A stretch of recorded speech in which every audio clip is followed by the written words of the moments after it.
not just beautiful, and I hope you will try it. We're making delicious gizzard egg sauce. This is so simple, it's straightforward, and you're good to go. So cook your gizzard until it's ready. Add oil to your saucepan. Go in with the cooked gizzard with some sausage, which is optional, and then let it steam for some minutes before going in with your sliced onion and then your habanero pepper. So if you're not a pepper lover, you can use black pepper.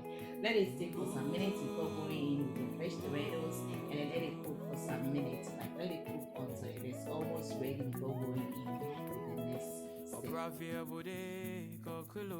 So this recipe turned out delicious, super easy, super fast, and you're good to go. So to season it, I use aromat shrimp flavoring seasoning and aromat stew seasoning.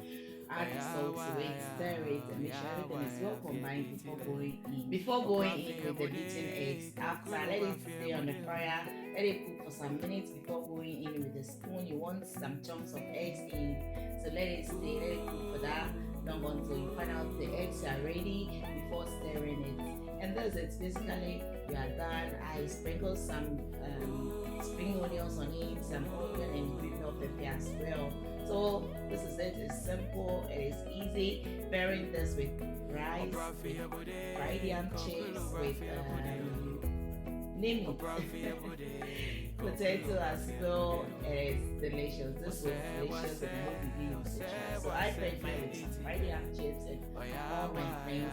They really enjoyed it. I hope you really enjoyed watching this video, and I know you get to give me credit. I give it this video a thumbs up, share, comment, subscribe to my channel if you haven't already.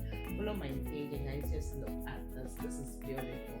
Not just beautiful, it turned out super delicious, and I hope you will try. See you in my next videos. Bye bye. Love you all.